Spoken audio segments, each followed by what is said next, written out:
This is the heartbreaking story of 5-year-old Garnett Spears, who was tragically poisoned with salt. Now, it is up for much debate whether or not it was his mother, Lacey Spears. As I tell this story, I will try to do my best to be as objective and unbiased as I possibly can. However, I must admit that learning all of the details of this story infuriated me.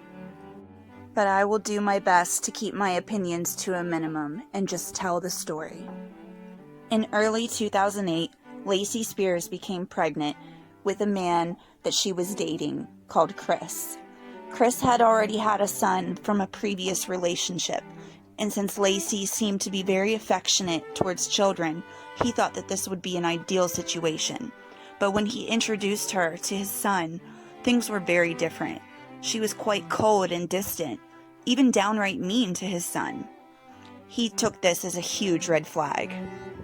Throughout the months of Lacey's pregnancy, she made no secret of the fact that she really wanted a boy, telling anyone who would listen and posting it all over her social media accounts. When an ultrasound confirmed that she was pregnant with a boy, Lacey was ecstatic. Garnett Spears was born December 3rd, 2008, seemingly a healthy baby boy. However, it would not be long before Lacey would return to the hospital with her newborn son, Garnett, saying that he would not feed. He refused to take a bottle, and he refused to latch on for breastfeeding. At this point, Garnett's real father, Chris, was completely out of the picture due to a disagreement on his name, which I find very strange that a mother-to-be would break up with the father of her child over a disagreement on what to name the child. Hospital visits for young Garnett became a very common thing. Every time bringing him in, Lacey would say, "He just refuses to eat. He's a failure to thrive." Since no doctor or nurses have ever witnessed this, they would not put it in his medical records. So Lacey, being Lacey, started to doctor shop. She went from doctor to doctor until she found the one that would agree with her and put in Garnett's medical records that he was a failure to thrive and refused to eat and had problems with regurgitation. Throughout all of this, Chris had tried numerous times to make contact and check up on his son. But at this point, Lacey started telling him that Garnett wasn't even his son and for him to stay away. He wasn't even allowed in the hospital when Garnett was being born. And throughout the times that Garnett kept getting sick, Chris would see this posted all over Lacey's social media, and he would try to reach out for comfort, support, just to help her and to know what's going on with his son. But Lacey refused contact. She ignored him over and over, and then when she did finally speak to him, she threatened to pursue legal action against him for harassing her. Chris, not wanting any legal tension or legal troubles, backed off. Lacey continued taking Garnett into the hospital many times throughout the next several months of his life, complaining that he was fevered, pulling on his ears as if he had ear infections, and that he just wouldn't eat. Because it was documented in Garnett's hospital records that he was a failure to thrive and couldn't stop regurgitating, Lacey found a doctor who told her about a surgery that would make it impossible for him to regurgitate. Lacey, of course, jumped on this and had the surgery performed on Garnett, which would also give him a feeding tube. Now she could control whatever she wanted to put into his body, and he would be forced to digest whatever she gave him. Keep in mind that throughout all of this, Lacey was absolutely loving the attention that she was getting online from her posts of her new baby, her sick baby, her baby who just had surgery, and the attention she was getting in real life. Everybody loves babies, and everybody has sympathy for a sick baby, and she was eating it up. Throughout the next several years, Lacey and Garnett would move from place to place. She would stick around and make friends with locals just long enough for them to get suspicious of her odd behavior. To some people, she seemed like the perfect doting mother to her sick child. But to others who got to see more of her true colors, they thought that it was a little off, And many people later reported seeing Lacey do strange things. For instance, at one point she had a roommate, and she wasn't expecting that roommate to come home early. But the girl did come home, and Lacey and Garnett were in the bathroom. And the roommate heard Garnett saying, "Mommy, that doesn't feel good." And then she heard splashing around and Lacey saying in a mean voice, "Shut up!" The roommate never forgot that. Because they kept moving around, as soon as some doctors would get suspicious, she'd disappear, and they would never know about the other doctor's notes. Later, whenever they looked back, many of the doctor's notes had at least mentioned that they thought she could have Munchausen by proxy.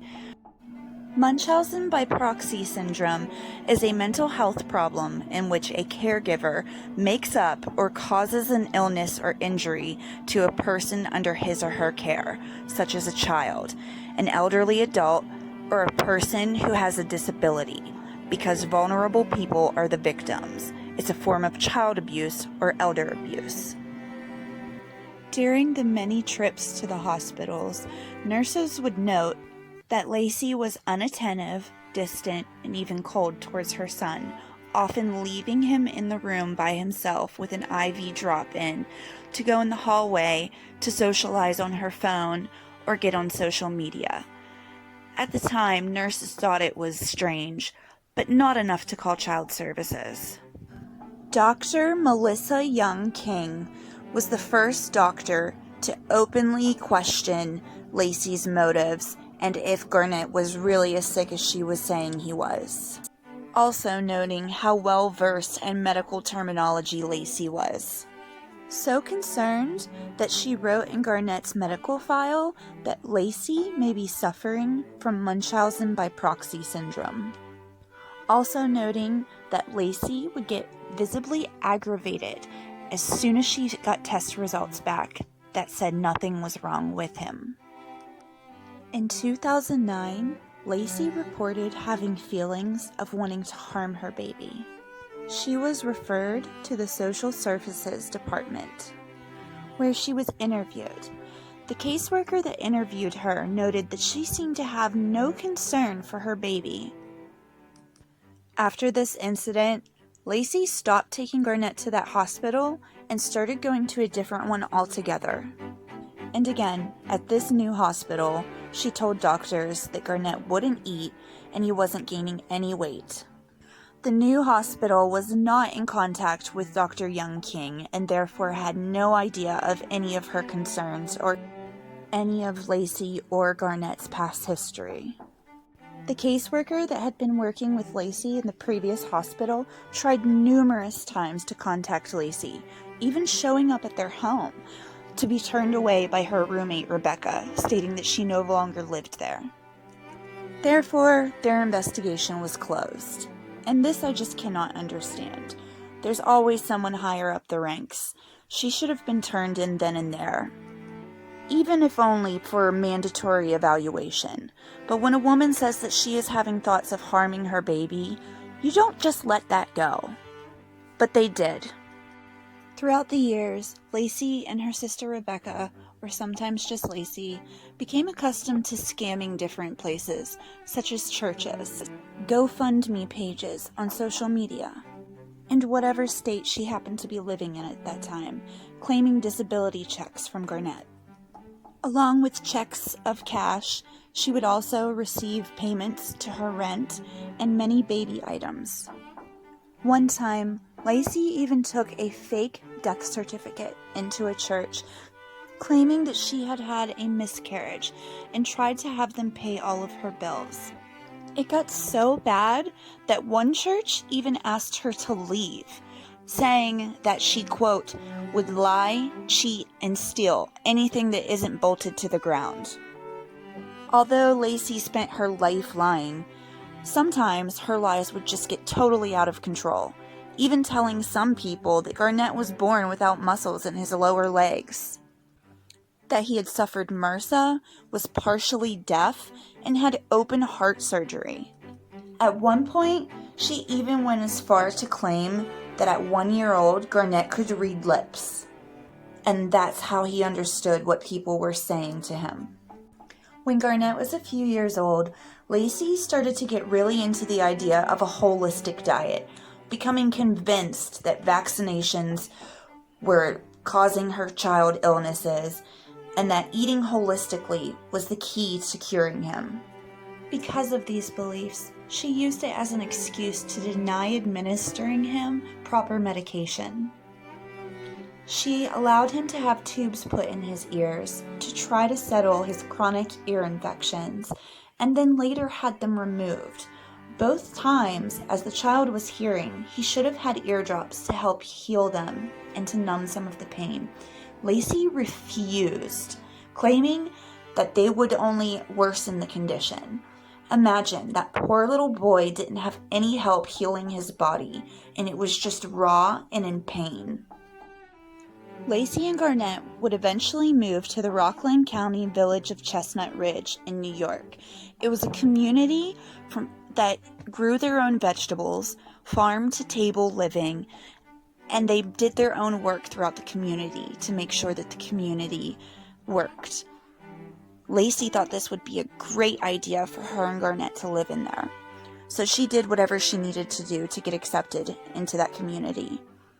At first, they loved her, doting on her and sympathizing with all the things that she had been through and that Garnett had been through. But again, just like everywhere else she had moved, in time, people started to see the real Lacey and even would make comments that they had seen Garnett eat many, many things.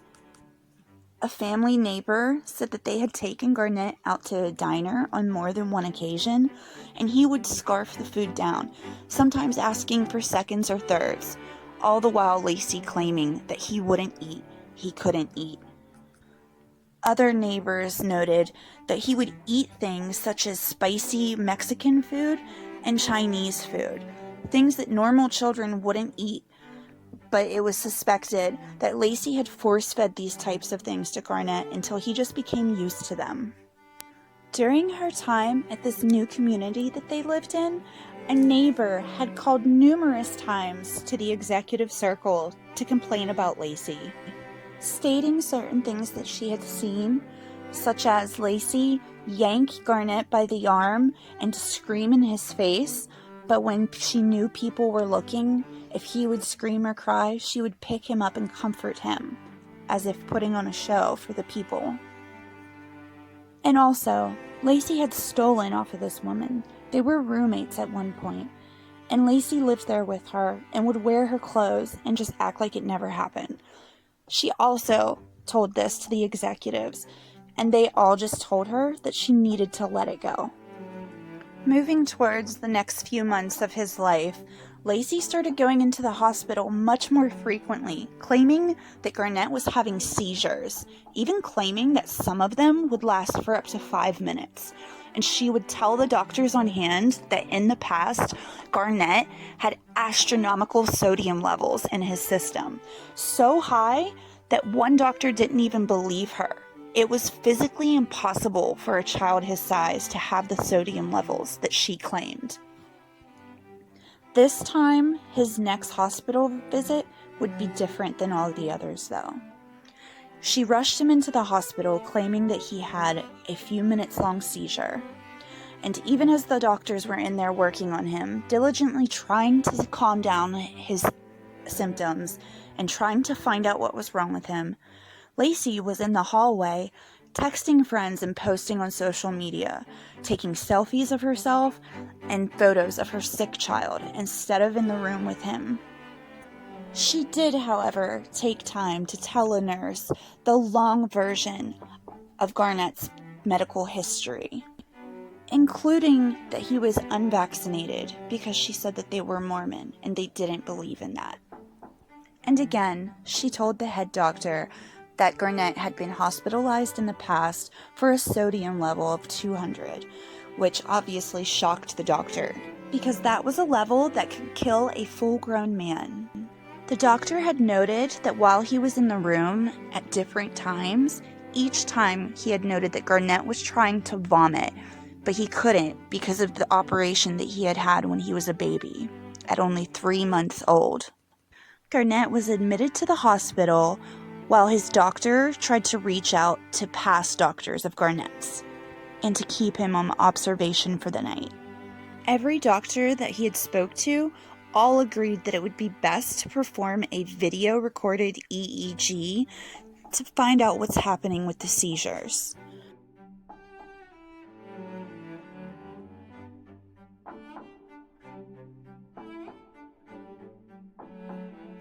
This last portion of his last hospital visit may be upsetting to some. I'm not going to post the video.